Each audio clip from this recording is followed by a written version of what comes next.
नोंथांमोननि media portal आरो प्रेसखौ आं खावलायनानै लाबाय बोजबनानै लाबाय आरो नोंथांमोनखौ हामबाय होनदों। दिनै नंगौ बे साना बिराद इम्पर्टेन्ट डे, मानोना दिनैनि जेनाखि 15 आगस्ट बे 15 आगस्टआ जोङो मिथिगौ भारत उदांस्रि सान। मानोना 1947 15 आगस्टआव भारतआ स्वाधीनता जादोंमोन आरो ब्रिटिश रुलनिफ्राय जोङो उदां जादोंमोन। दा जोंहा दिनै क'क्राझार डिस्ट्रिक्ट अल बड' एक्स भलन्टियार फर्स अर्गेनाइजेसन जोंहा दङ। बेखौ थांनाय जों आगोलाव अबस्से आन्दलनिफ्रायनो जोनोम जाबोनानै फैनाय बे आफादा, बेखौ जोङो बेखौ गोथाङै लाखिनांगौ होननानै जोंनि माखासे सान्थौ आरो मेलेमजिबिफ्रा थांनाय 2022नि 6 जानुवारि बेखौहाय गायसनदों आरो बे साननिफ्रायनो जों हाबाफारि हिसाबै जोङो कन्टिनिउवासलि जोंनि एजेन्डाफोरखौ जों लानानै थांदों।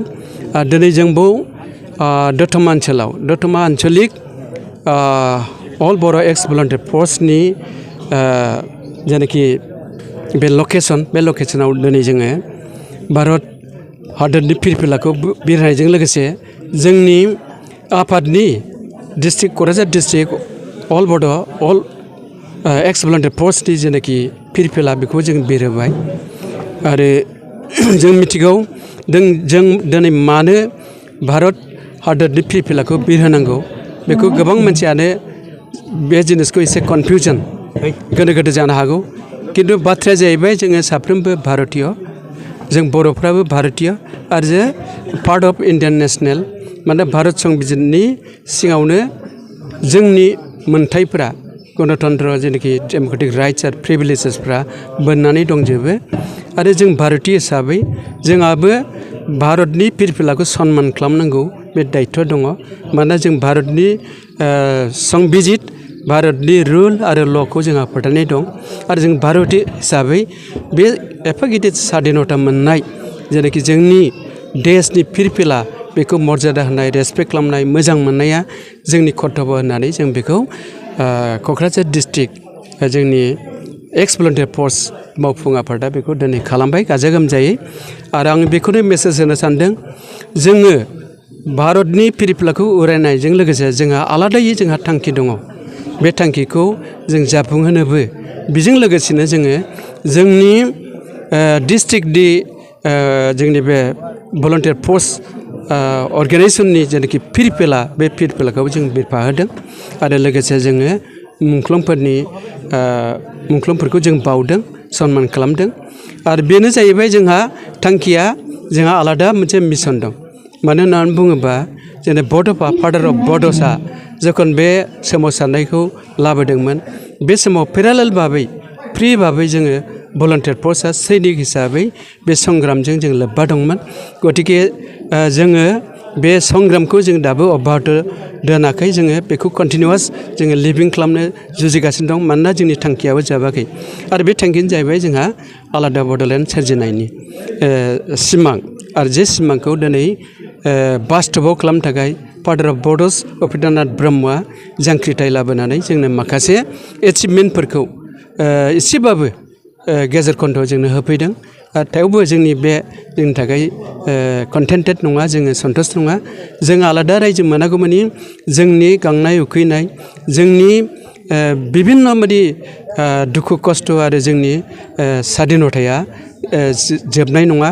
आरो जोङो सब समाय मोनफ्रोमबो लामायाव जोङो अबस्टाकल्स आरो रेजिस्टेन्सखौ जों मोनबाय थागोन। बिनि थाखायनो जेब्लासिम जोंहा आलादा बड'लेण्डआ सोरजिजाया अब्लासिम जों बेखौहाय लांबाय थागोन संग्रामखौ। आरो बे जोंनि थांखि।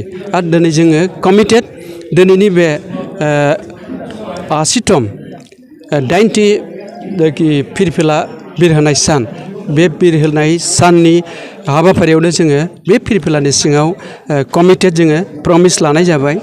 जोङो बयबो खौसे जानानै जोंनि बड'लेण्ड रायजोखौ जों सोरजिगोन। आरो जोंहा फोथायनाय दं बे रायजोखौ सानसे जों मोनहैगोन।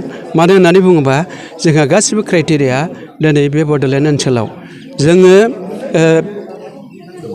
लेंगुवेज मोनबाय जों काउन्सिल मोनबाय 6 सेड्युल काउन्सिल जोंहा प्रोटेक्टेड बेल्ट्स एन्ड ब्लक बादि लेन्डनि अधिकार दं जोंहा language culture distinct culture identify आरो जोंहा दा आलादायै मोनसे सबसे बड' नेसन होननो हानाय बादि बड'लेण्ड इउनिभारसिटिबो जोङो मोननो हाबाय गतिके जोंहा क्राइटेरिया गासिबो फुलफिल जानानै दं जों रायजोखौ मोनगोन आरो बे रायजोखौ मोननो थाखाय जोंहा जास्ट भारत हादरनि जेनाखि संबिधाननि रुल्सफोर ल'फोर दं बे ल'जों खारफानानै जोङो संग्रामखौ लाङोबानो डेम'क्रेटिक वे अफ सिस्टेमजों जोङो नन भायलेन्स मेथडजों जोंनि ब्रेनजों जोंनि कागज कलमजों जोङो लाङोबानो बड'लेण्ड रायजोखौ जों मोनहैगोन बे ध्रुब सत्य आरो बे खाथां बेखौ रावबो लाखिनो हाया बेखिनि फोथायनाया जोंनाव बेरखांदों आरो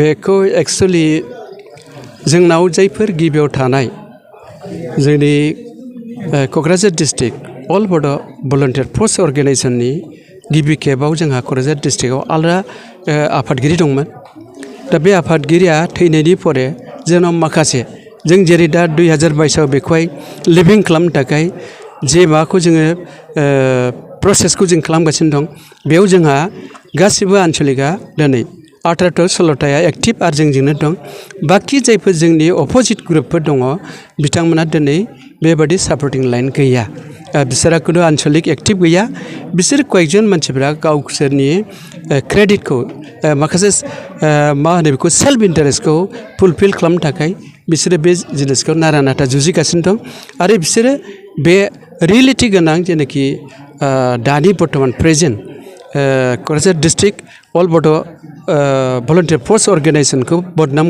खालामगासिनो दङ बेखिनिखौ जों नुदों खिन्थु रियेलिटिया जोंजोंनो दं गासिबो प्रुफफोरा जोंनावहाय दङ रेकर्डफ्रा जोंनाव दं सिन्स दा beginning of this Bodoland revolution बे जोंनाव राफोद गासिबो दंजोबो बिनि थाखायनो रियेलिटिया जोंजों दं जायफोर जोंनि उल्थायै जोंखौहाय बदनाम होदों मुं सुदों सोंखारिदों बिथांमोना खिन्थु जों बिथांमोनखौ गाज्रि मोना जोंनो बयखौबो नांगौ खिन्थु बिथांमोना जोंखौ सोंखारिबालाय मा जानो रायजोफोरा जोंजोंनो दं मानो होनना बुङोबा 16था एक्टिभ आन्सलिकफ्रा जोंखौनो फुललि सापर्ट खालामनानै दङ बे हिसाबै बिथांमोननि जेनाखि बर्थमान एकमात्र जोंखौ सोंखारिनाय मुं सुनाय गाज्रि बदनाम खालामनाय बिथांमोना बेखौ खालामगासिनो दं गावसोरनि सार्टखौ पुरन खालामनोल' नाथाय जेबो बिथांमोना हायनाय नङा गारि गुरि बिसोरो जोंजोंनो फैनांगोन आरो जों बयखौबो बजबनानै जोंनि थांखियाव सहैनायनि जेनाखि जों डिटारमाइन दिनै बेखौ जोङो स्पस्ट' फकास जों खालामबाय आरो